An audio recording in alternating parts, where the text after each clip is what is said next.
사도행전 21장 7절에서 14절까지 저와 여러분들 한 절씩 교독하도록 하겠습니다.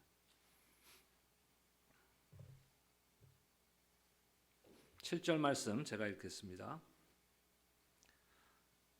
두로를 떠나 항해를 다 마치고 돌레마이에 이르러 형제들에게 안부를 묻고 그들과 함께 하루를 있다가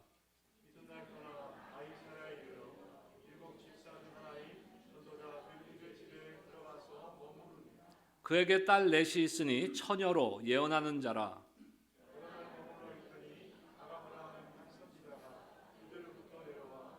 우리에게 와서 바울의 띠를 가져다가 자기 수족을 잡아매고 말하기를 성령이 말씀하시되 예루살렘에서 유대인들이 이같이 이 띠 임자를 결박하여 이방인의 손에 넘겨주리라 하거늘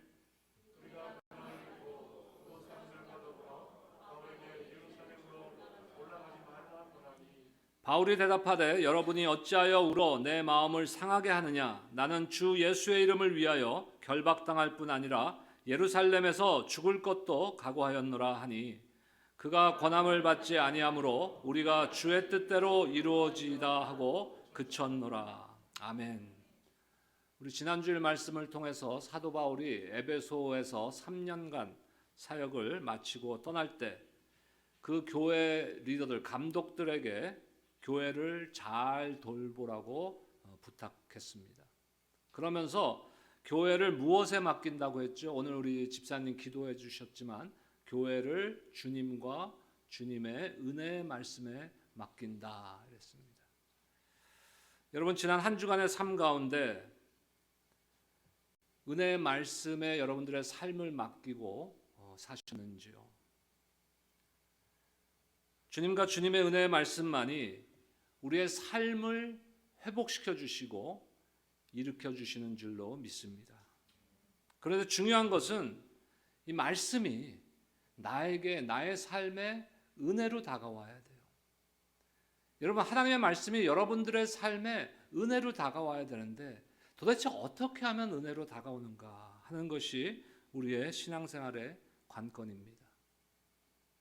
대부분의 사람들은 자신의 생각과 자신의 기대와 자신의 바람 그런 것들을 하나님께서 들어주실 때 혹시 하나님의 말씀이 그것과 부합될 때 내 생각과 부합될 때 아멘 그러면서 이거 은혜도다 이렇게 생각합니다. 그렇지만 중요한 것은 항상 그렇지 않아요. 하나님의 말씀의 은혜라는 게 항상 나의 생각, 나의 기대와 부합될 수 없다는 것입니다. 오히려 하나님의 말씀을 받고 그 말씀 가운데 무엇이 하나님의 뜻이고 무엇이 하나님의 계획인지를 우리가 알아가는 것이 바로 말씀의 은혜인 것입니다. 중요한 것은 나의 기대나 바람이 아닙니다. 무엇이라고요? 말씀 안에 나타난 하나님의 뜻과 계획입니다. 사람들은 가끔 자신을 그 성경 속의 인물들에 이렇게 한번 대비해 봅니다. 여러분들 그런 적 없습니까? 여러분은 성경 속에 누구를 스스로 닮았다고 생각하십니까? 바울, 베드로, 빌립, 다윗, 혹시 가룟 유다는 없습니까? 제가 힘들고 어려울 때 특히 살다 보면 억울한 일 당할 때도 있잖아요. 억울한 일 당할 때 책장에서 오래된 책을 얇은 책인데 한 100여 페이지 되는 얇은 책인데 그것을 꺼내서 다시 읽어봅니다. 수십 번을 읽었어요. 그 책이 세왕 이야기라는 책입니다. 앞에 부분 1장에는 사울 왕과 다윗에 대한 이야기. 우리 다 잘 알잖아요. 요즘 성경 통독도 열왕기상 이제 시작했는데 그 전에 우리가 보면은 사무엘 상하에 보면은 사울과 다윗의 관계. 그 다음에 후반부는 다윗과 그 아들 압살롬의 이야기가 전개됩니다. 왜 제가 힘들고 어려울 때 또 억울한 일 당할 때 그 책을 즐겨서 다시 찾아보냐면은 내 자신을 그 책 속에 있는 그 역사 속에 있는 다윗에 한번 대비해 보는 거예요. 다윗도 얼마나 억울했어. 얼마나 힘든 일을 당했습니까? 사울에게. 또 심지어는 자기 아들 압살롬에게. 그러면서 위로를 받았습니다.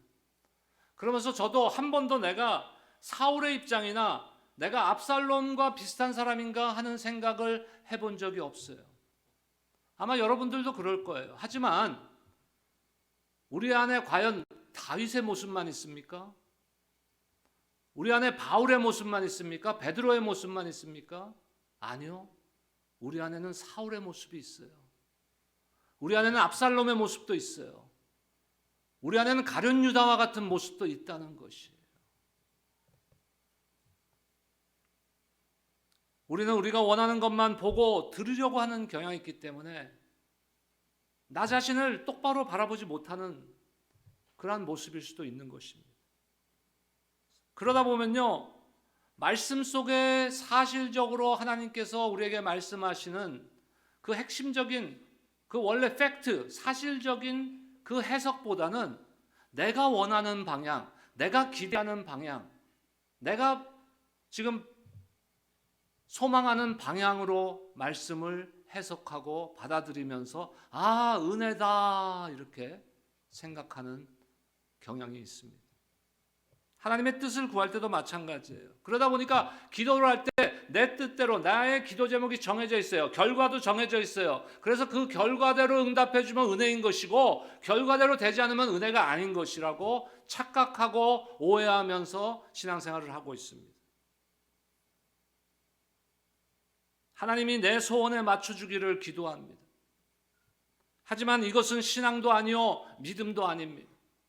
올바른 신앙 자세는 뭐예요? 나의 생각을 하나님의 뜻에 맞춰가는 거예요. 나의 생각을 우리 주 예수 그리스도의 생각으로 바꿔가는 것입니다. 이것이 온전한 신앙인 것이. 말씀을 받았을 때, 말씀을 들었을 때, 말씀을 읽고 묵상했을 때 가장 중요한 것은 무엇이냐면요, 그 말씀 가운데 우리 주님께서 나를 향해서 무엇을 원하시는 것인가, 주님의 뜻과 계획은 무엇인가 하는 것을 찾아가는 것이 중요한 거예요. 같은 성경의 말씀을 받고도 서로 다른 해석을 하고 서로 다른 반응을 보일 수 있습니다. 분별력을 가져야 되는 것이. 각자 자기가 원하는 대로 자기 방식대로 해석하면은 어떻게 되겠습니까? 다 같은 말씀, 하나님에서 같은 계획과 같은 뜻을 우리에게 말씀하시고 계시는데 각자가 다른 해석을 하고 각자가 자기가 원하는 방향대로 이것이 하나님의 뜻이야, 이것이 하나님의 계획이야 하고 주장할 수 있게 되는 혼란에 빠지게 되는 거예요.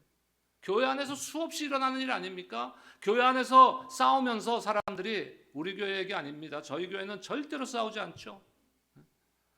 한번 앞뒤 한번 쳐다보세요. 싸우게 생겼나? 싸움의 대상이 안 돼. 왜냐면 싸우면은 이게 막 쌈꾼들 있잖아요. 쌈딱이라 그래요. 쌈딱. 거칠고 그래야 되는데 우리 교우들은, 우리 성도님들은요, 한 분도 그런 분들이 없어. 할렐루야. 네, 감사합니다. 그래서 우리가 중요한 것은요, 하나님께서 말씀하시고 보여주실 때 그 안에 담겨져 있는 하나님의 뜻과 계획이 무엇인가 하는 것을 분명하게 찾아가야 돼요. 그래도 그것이 100% 항상 맞을 수는 없죠. 틀릴 수도 있습니다. 오늘 말씀에도 그런 일들이 일어나고 있는 거예요.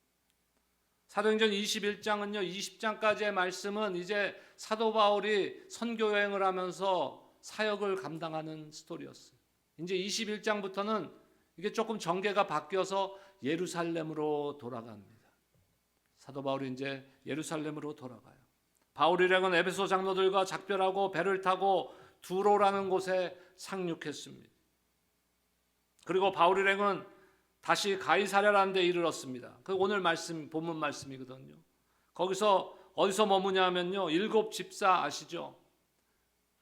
그 예루살렘 교회에서 구제에 대한, 과부들에 대한 구제에 대해서 문제가 생겼을 때 교회가 이제 구제와 이런 행정적인 것과 재정에 대한 것은 목회자들이 아니라 집사들을 세워서 이들이 관리해야 되겠다 해서 7 집사를 세우지 않습니까? 그분 중에 한 분이죠, 빌립이. 근데 그 후에 이제 스데반이 죽음으로 인해서 발생한 박해를 피해서 빌립은 가이사랴라는 지역으로, 오늘 말씀에 등장하는 가이사랴라는 지역으로 가서 거기서 사역을 했습니다. 그래서 교회를 세워가고, 그에게는 4명의 딸이 있었다고 오늘 기록하고 있어. 결혼하지 않은 4명의 딸이 하나님으로부터 예언의 은사를 받은 4명의 딸이 함께 교회를 세워나갔습니다. 사도시대에는요, 지금의 우리가 보는 성경의 완성이 되기 이전이기 때문에 하나님께서 사람들을 들어서 선지자라는 지칭으로 예언의 말씀을 하는 은사를 주셨습니다. 오늘 그 빌립의 4명의 처녀의 딸들도 그런 은사를 받았는데, 그녀들이 교회를 섬기면서 어떤 예언을 했다라는 건 오늘 성경에 기록되어 있지 않아요. 반면에 오늘 아가보라는 선지자가 등장합니다.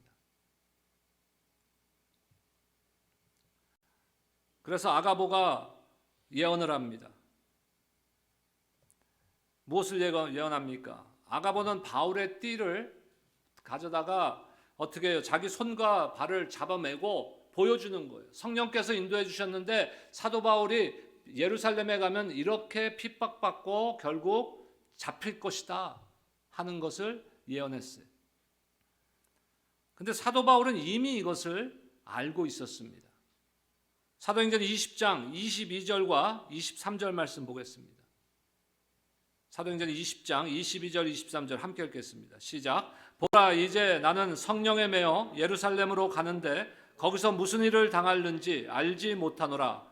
오직 성령이 각 성에서 내게 증언하여 결박과 환난이 나를 기다린다 하시나. 성령이 각 성에서 내게 증언해서 결박과 환난이 있을 것이라는 것을, 예루살렘에서 있을 것이라는 것을 사도 바울은 이미 알고 있었습니다. 근데 제자들도 바울이 예루살렘에 가면 핍박받을 것을 예상하고 있었어요. 그런데 우리가 주의 깊게 생각해 봐야 할 것은, 바울도 알았고 아가보도 성령의 인도하심으로 알고 예언을 했고, 사도 바울의 제자들도 두로의 제자들이나 가이사랴의 제자들이나 다 예언의 말씀을 듣고 성령의 인도하심을 받아서 사도 바울이 예루살렘에 가면은 분명히 핍박당하고 환난당하고 붙잡힐 것이다 하는 것에 대해서 다 알고 있었어요. 이건 팩트, 공통점으로 지금 다 이해하고 있는 부분이에요. 근데 아까 서론에서 말씀드렸지만 그 예언의 말씀을 가지고 또 성령의 인도하심을 가지고 각각 다르게 해석하고 하나님이 원하시는 것인지 무엇인지를 다르게 해석하고 다르게 반응합니다. 그것이 우리가 주의 깊게 봐야 될 것이에요. 두로의 제자들 볼까요? 4절 말씀 보겠습니다. 21장 4절 함께 읽겠습니다. 시작. 제자들을 찾아 거기서 이레를 머물더니 그 제자들이 성령의 감동으로 바울더러 예루살렘에 들어가지 말라 하더라. 성령의 감동을 받아서 당신 예루살렘에 가면 붙잡힐 거니까 가지 마세요 했어요. 두로에, 지금 가이사랴에 오기 전에 두로에 있던 제자들을. 근데 가이사랴에서는 지금 아가보라는 선지자가 예언을 합니다. 10절과 11절 말씀 보겠습니다. 사도행전 21장 10절과 11절 함께 읽겠습니다. 시작. 여러 날 머물러 있더니 아가보라 하는 선지자가 유대로부터 내려와 우리에게 와서 바울의 띠를 가져다가 자기 수족을 잡아매고 말하기를, 성령이 말씀하시되 예루살렘에서 유대인들이 이같이 이 띠 임자를 결박하여 이방인의 손에 넘겨주리라 하거늘. 하나님의 뜻, 성령의 뜻을 듣거나 보고 자신의 뜻과 자신들의 기대나 소원이 개입되는 것이 문제인 것이에요. 바울이 예루살렘에 가면 핍박받을 것을 알기 때문에 제자들의 생각에는 뭐예요? 안 가는 것이 좋겠다. 저와 여러분들도 흔히 그렇게 해석하지 않겠습니까? 안 가는 것이 좋겠다. 그렇게 생각하고 그렇게 반응합니다. 그래서 가지 말라고 만류해요. 지금 아가보가 예언했을 때도 동일한 지금 예언을 하지 않습니까? 그때도 가이사랴에 있는 제자들 어떻게 반응해요? 12절 말씀 함께 읽겠습니다. 12절입니다. 시작. 우리가 그 말을 듣고 그곳 사람들과 더불어 바울에게 예루살렘으로 올라가지 말라 권하니, 인간적인 관점으로 볼 때는요, 이해가 되는 부분 아닙니까? 내가 사랑하는, 내가 존경하는, 내가 아끼는 바울이 지금 예루살렘으로 가겠다는데, 가면 잡힌다는데 말려야 되는 것이 인간적인 관점이에요. 그건 이해가 되지 않습니까? 하지만 이들에게 무엇이 문제예요? 무슨 문제입니까? 예루살렘에 가면 겪을 일들을 생각해서 피해야 한다고 판단했는데, 그것이 과연 하나님의 뜻인지를 컨펌을 안 한 거예요. 하나님의 뜻과 하나님의 계획이 무엇인지에 대해서는 기도해 보지 않았고 생각해 보지 않았어요. 심각하게. 그저 내가 좋아하고 내가 존경하고 내가 사랑하는 바울이 잡힌다니까 그러면 가지 마. 눈물로 호소하면서 가지 마세요. 이렇게 한 거죠. 두로의 제자들이나 가이사랴의 제자들이나 아가보나 바울이나 공통점은 뭐예요? 모두 동일한 성령의 음성을 들었어요. 근데 그 성령의 음성이 예루살렘에 가면 핍박을 받을 거니까 가지 말라는 것이었습니까? 아니죠. 예루살렘에 가면은 핍박이 있을 것이다. 거기까지만. 아가보도 예언을 거기까지만 했어요. 그 이후의 말씀을 안 했어요. 그렇다면 신앙인들은요, 그런 말씀이 주어졌을 때, 그런 예언의 말씀이, 하나님의 말씀을 우리가 받았을 때 그 안에 담겨진 하나님의 뜻과 계획을 찾아보려고, 이해하려고 애써야 되는 것이. 바울은 어떻습니까? 막 눈물로 지금 호소하고 있어요. 제자들이 가지 마세요, 바울 선생님. 근데 바울은 어때요? 13절 말씀 보겠습니다. 13절 함께 읽겠습니다. 시작. 바울이 대답하되 여러분이 어찌하여 울어 내 마음을 상하게 하느냐? 나는 주 예수의 이름을 위하여 결박당할 뿐 아니라 예루살렘에서 죽을 것도 각오하였노라 하니. 바울의 결심 뭐예요? 확고한 거예요. 어떻게 이렇게 확고할 수가 있어요? 바울은 같은 성령의 감동을 받았고 아가보로부터 같은 예언의 말씀을 들었어요. 제자들과 같이. 하지만 바울은 잡히는 것에 자신의 관점을, 초점을 두지 않아요. 무엇에 관점을 두고 있습니까? 하나님의 뜻과 계획. 사도행전 1장 8절에 뭐라고 하나님께서 말씀하셔서 성령과 권능이 너에게 임하면은 예루살렘과 온 유대와 사마리아 땅끝까지 이르러 내 증인이 되리라. 지금 바울이 갖고 있는 사명은 뭡니까? 땅끝까지 이르러 그리스도의 증인이 되는 것이에요. 그것이 하나님께서 예루살렘으로 보내는 목적입니다. 무엇이 하나님의 뜻이에요? 예루살렘에 바울이 가서 거기서 잡혀야 되는데 잡히는 것도 그냥 잡히면 안 돼요. 그냥 좀도둑 같은 걸로 잡히면 안 돼요. 무엇으로 잡혀야 돼요? 지금 바울은 하나님의 계획대로 가면은 잡혀서 어디로 가야 돼요? 로마로 가서, 로마에 가서 감옥에 가야 되는데 어디에 갇혀야 돼요? 시위대의 뜰, 가이사 황제의 뜰에 있는 감옥에 갇혀야 되는, 그것이 하나님의 뜻이에요. 그냥 잡범으로 잡혀서 어중간한 감옥소에 갇히는 게 아니에요.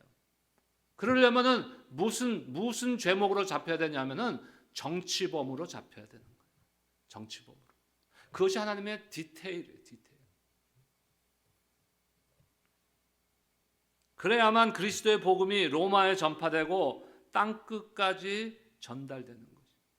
그것이 하나님의 뜻과 계획입니다. 그 하나님의 뜻을 사도 바울은 알기 때문에 지금 예루살렘으로 가는 것을 내가 죽더라도 주저하지 않고 갈 수 있는 것이에요. 왜? 그 길은 누가 함께 하십니까? 우리 주님이 함께 하시기 때문에. 우리 김동숙 권사님 소천하시기 한 10시간쯤 전에 뵙습니다. 함께 예배드렸어요. 담대하십니다. 죽음을 앞두고도 담대할 수가 있어요. 왜? 그 길은 누가 함께 하시기 때문에? 우리 주님이 함께 하시기 때문에. 사도 바울은 자기가 비록 가서 정치범으로 잡히고 지금 로마로 호송돼서 감옥에 갇히고 나중에 이제 순교당할, 죽음을 당할 것을 예상하고 알고 있었지만 담대할 수 있었습니다. 왜요? 그 길은 주님이 함께하는 길이기 때문에. 저와 여러분들의 삶은 주님이 함께하시는 줄로 믿습니다. 사람이 어떤 결심을 하든지 하나님께서는 하나님의 뜻을 반드시 이루십니다. 아까 우리가 세왕 이야기 제가 말씀드렸죠. 항상 다윗의 내 입장은 다윗이었어요. 사울이 되어본 적도 없고, 사울뿐만 심지어 압살롬? 말도 안 되는 거죠. 내가 압살롬이야? 이거는 진짜 말도 안 되는 거잖아요. 오늘 말씀에도요, 누구에게 나의 그 신앙, 나의 삶을 초점을 맞추느냐 대단히 중요한 거예요. 말씀을 준비하면서도 저도 거기서 갈등이 생기는 거예요. 오늘 말씀의 그 관점을 바울의 관점에서 맞추느냐. 근데 오늘 말씀을 바울의 관점에 맞추지 않았어요. 저는 하나님의 뜻을 제대로 파악하지 못한, 같은 예언의 말씀을 들었지만, 같은 성령의 감동을 받았지만 하나님의 뜻과 계획을 제대로 알아차리지 못했던 제자들의 관점에서 우리 상황을 봐야 돼요. 나 자신을. 그 제자들이 나보다 못해서, 우리보다 못해서 그런 판단을 했을까요? 그렇지 않은 것 같아요.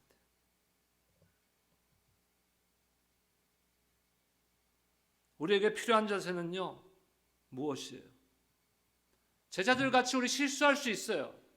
하나님의 뜻을 잘못 파악할 수 있습니다. 잘못 이해할 수 있습니다. 그것이 우리의 모습 아닙니까? 우리의 연약한 모습이에요. 우리가 어떻게 하나님의 뜻을 다 할 수 있겠어요?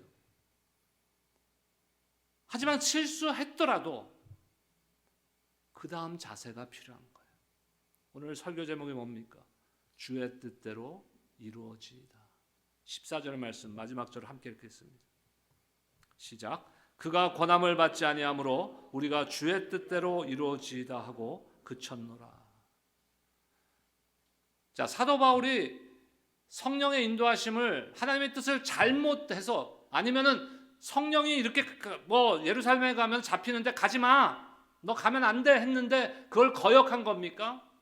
아니요. 하나님께서는 거기에 가면 이런 일이 일어날 것이라는 것까지만 보여주셨어요. 성령을 거역할 수가 없는 거죠, 사도 바울이.